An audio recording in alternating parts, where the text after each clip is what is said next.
Assalamualaikum warahmatullahi wabarakatuh.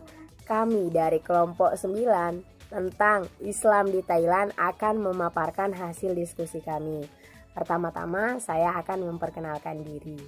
Perkenalkan, saya Hotlani Sapitri, kelas 6A, jurusan Pendidikan Guru Madrasah Ibtidaiyah, Fakultas Tarbiyah dan Keguruan UIN Suska Riau. Dan perkenalkan teman saya. Assalamualaikum warahmatullahi wabarakatuh.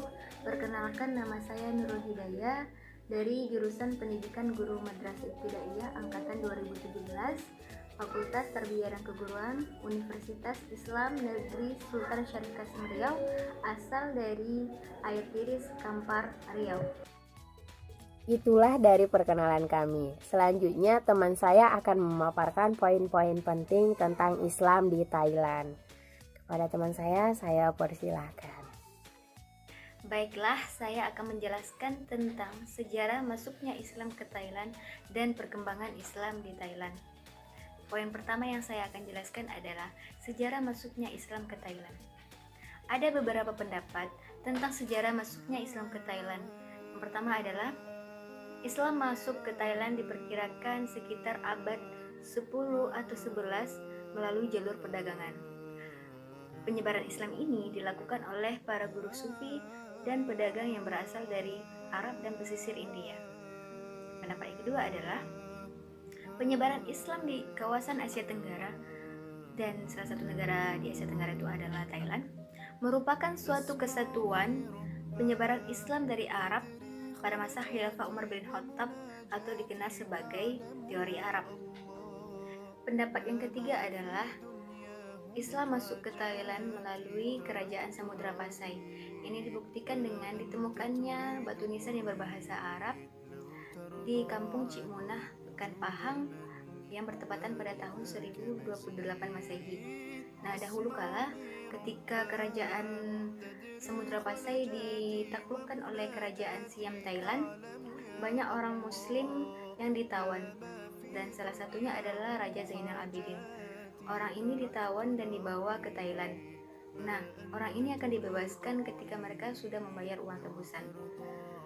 Orang-orang yang telah dibebaskan ini, yang telah membayar uang tebusan, ada yang kembali ke Indonesia dan ada pula yang menetap di Thailand dan menyebarkan agama Islam di Thailand bagian selatan yang berbatasan langsung dengan Malaysia. Nah, poin yang kedua yang saya akan jelaskan adalah perkembangan Islam di Thailand. Islam senantiasa di seluruh penjuru dunia. Islam adalah agama yang tidak mengenal batas dan sekat-sekat nasionalisme, walaupun di negara yang minoritas Islam, seperti di Thailand. Nah, mayoritas penduduk Thailand adalah bangsa Siam dan Tionghoa, dan sebagian kecilnya adalah bangsa Melayu. Jumlah penduduk Islam di Thailand memang tidak lebih dari 10% dari total 65 juta penduduk yang ada. Namun, Islam adalah agama mayoritas kedua setelah agama Buddha. Penduduk Islam yang berada di Thailand banyak berdomisili di Thailand bagian selatan, seperti di Provinsi Panga, Songkhla, Narathiwat, dan sekitarnya, yang menurut sejarah merupakan bagian dari Daulah Islamiyah Patani. Nah, kultur Melayu sangat terasa di Thailand bagian selatan, terutama di daerah Teluk Andaman dan sekitarnya yang berbatasan langsung dengan Malaysia. Bahkan ada nama daerah yang berbahasa Melayu, seperti Terang yang berasal dari kata terang dan Phuket yang berasal dari kata bukit. Islam masuk ke Thailand sejak pertengahan abad ke-19. Perkembangan Islam di Thailand dimulai sejak kerajaan Siam mengakuisisi atau mengambil alih kerajaan Patani yang lebih dikenal oleh Muslim Thai sebagai Patani Darussalam. Patani ini berasal dari kata Al-Fatani yang berarti kebijaksanaan atau cerdik.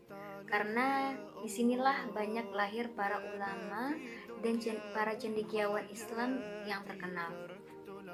Berbagai golongan dari masyarakat Tanah Jawa banyak yang menjadi pengajar Al-Quran dan pengajar kitab-kitab yang berbahasa Arab Jawi. Sampai saat ini pun kitab yang berbahasa Arab Jawi ini masih diajarkan di berbagai sekolah yang ada di Thailand dan pesantren-pesantren yang ada di Thailand bagian selatan. Perkembangan Islam di Thailand semakin pesat pada saat beberapa pekerja muslim yang berasal dari Malaysia dan Indonesia masuk ke Thailand pada akhir abad ke-19. Nah, mereka membantu Thailand untuk membangun kanal dan sistem perairan yang ada di Krung Thep, Kahanakon yang sekarang dikenal sebagai Provinsi Bangkok. Nah, beberapa keluarga muslim yang ada di Thailand mampu menggalang dana untuk membangun sebuah masjid yang akan dijadikan sebagai sarana untuk ibadah.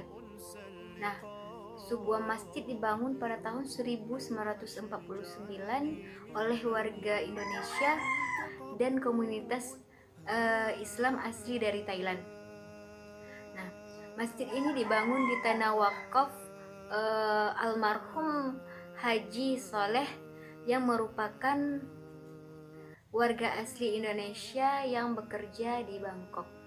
Itulah hasil pemaparan dari teman saya. Selanjutnya akan saya paparkan sendiri mengenai dinamika penduduk Thailand dan perkembangan kontemporer minoritas muslim di Thailand. Dinamika penduduk Thailand.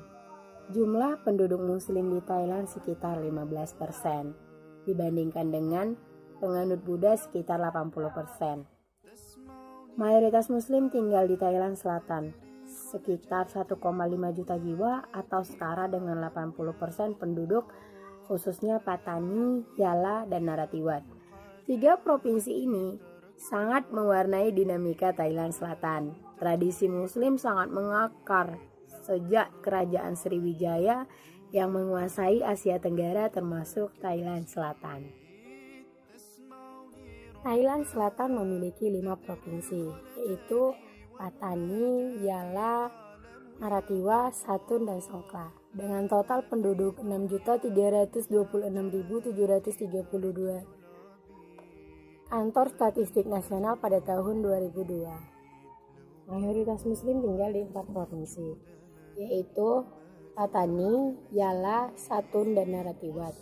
Sekitar 71% di perkotaan dan 86% di pedesaan. Sementara penduduk yang berbahasa Melayu rata-rata 70% berada di 3 provinsi, yaitu Patani, Yala, dan Narathiwat. Sementara penduduk berbahasa Cina ada di 3 provinsi, Narathiwat 0,3%, Patani 0,1%, dan Yala 3,0%. Buddha etnis Thai kebanyakan tinggal di perkotaan. Meskipun mereka minoritas, mereka termasuk kelompok ekonomi menengah ke atas sebagai pegawai pemerintahan dan atau pengusaha. Etnis minoritas lain, Cina kebanyakan tinggal di daerah perkotaan sebagai pedagang. Kawasan pecinaan terbesar di Thailand Selatan adalah Kabupaten Beton, Provinsi Yala. Sementara penduduk etnis Thai di pedesaan kehidupan ekonomi dan kependudukannya sama dengan kebanyakan muslim, sebagai petani, pedagang, dan pedagang kecil. Perkembangan kontemporer minoritas muslim di Thailand. Dalam beberapa tahun terakhir, hubungan antara kerajaan Thai dengan masyarakat Melayu Muslim tampak membaik. Putra kerajaan mahkota sering berkunjung ke provinsi yang berbatasan dengan Malaysia itu.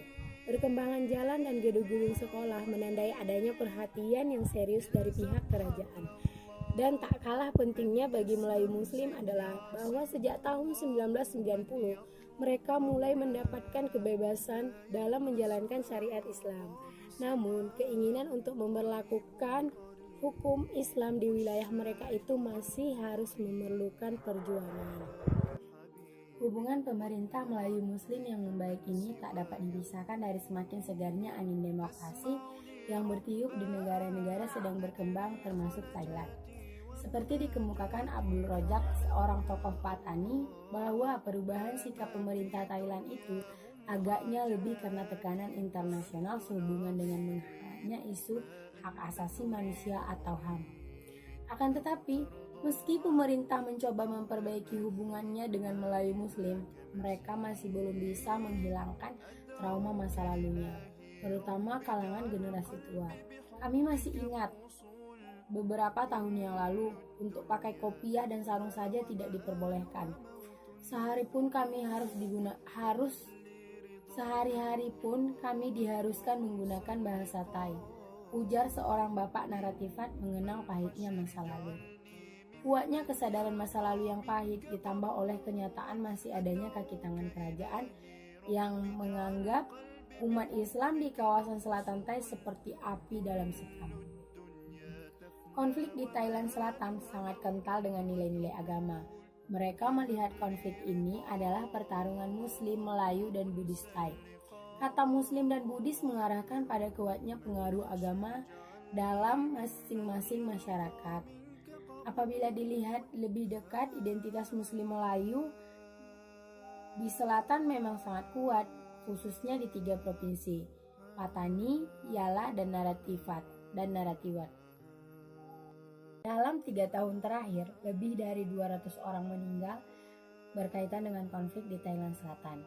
Korban lebih banyak ditembak dan dibom oleh kelompok yang tidak dikenal, juga oleh pendekatan militer dan polisi terhadap Muslim. Pada April 2004, 30 pemuda ditembak tentara di Masjid Kru Se. Masjid ini sangat bersejarah karena didirikan pada abad ke-15, masjid tertua di Thailand. Satu periode dengan masa kejayaan Islam dengan Khalifah Abbasiyah. Peristiwa kedua adalah pada Oktober 2004, sekitar 175 Muslim Takbai meninggal di perjalanan setelah mereka demonstrasi kepada pemerintah dan dimasukkan ke dalam truk dengan tangan terikat di belakang. 2 peristiwa ini sangat membekas di hati Muslim, dan banyak pemuda dan masyarakat Muslim semakin meningkatkan penyerangan terhadap berbagai organ pemerintahan maupun masyarakat Buddha. Peristiwa Takbai yang menewaskan Muslim sekitar 200 orang menimbulkan reaksi paling keras Muslim, yang kemudian membalas dengan penembakan dan pemboman misterius yang menargetkan korban tentara, polisi, pegawai, pemerintah Thai, etnis Cina, dan pendeta Buddha. Hampir setiap bulan sejak peristiwa 2004 terjadi korban di pihak tentara atau Buddha. Kerusuhan ini sempat menjadi perhatian Amerika Serikat yang menawarkan bantuan keamanan untuk mengatasi gerilya dari selatan. Pada bulan Februari 2004, Organisasi Konferensi Islam minta pemerintah Thailand untuk mengakhiri tindak kekerasan terhadap warga Muslim di daerah selatan Thailand. Seruan ini menjadi salah satu poin dalam pernyataan hasil pertemuan di Jeddah antara Sekretaris Jenderal Oki Prof. Ekmelekdip Ihsanoglu dan Perdana Menteri Malaysia Abdullah Badawi yang mengetahui konferensi tingkat tinggi Islam ke-10. Prof. Ihsanoglu mengungkapkan rasa ketidakpuasannya karena tindak kekerasan terhadap warga Muslim di Thailand masih terus terjadi, meskipun Oki dan dunia internasional sudah mendesak pemerintah Thailand untuk segera mengakhirinya. Upaya rekonsiliasi telah dilakukan oleh pemerintah pusat dalam 5 tahun terakhir, dengan terbentuknya Komisi Rekonsiliasi Nasional yang mengantarkan dan memediasi perdamaian di selatan. Kuatnya peran tentara di Thailand membuat rekomendasi komisi tidak bisa dijalankan. Pendidikan, pekerjaan, dan fasilitas pemerintah lainnya tetap saja tidak leluasa dinikmati Muslim Melayu. Dengan demikian, dapat disimpulkan tumbuhnya sikap anti pemerintah pusat yang dilakukan oleh Muslim di selatan Thailand diakibatkan banyak hal.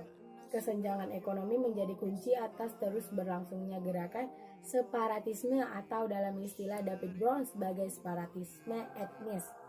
Atas dominasi kolonialisme internal Thailand, kesenjangan ini telah berlangsung puluhan tahun. Akibatnya, masyarakat Muslim mendapat tekanan politis dan keamanan dari pemerintah, tidak bisa berbuat banyak. Sebagian dari mereka secara diam-diam mendukung gerakan anti pemerintah. Bahkan beberapa mereka aktif terlibat dalam aksi kekerasan. Sekian dari hasil pemaparan diskusi kami. Apabila ada salah kata, saya mohon maaf. Wabillahi taufik wal hidayah. Assalamualaikum warahmatullahi wabarakatuh.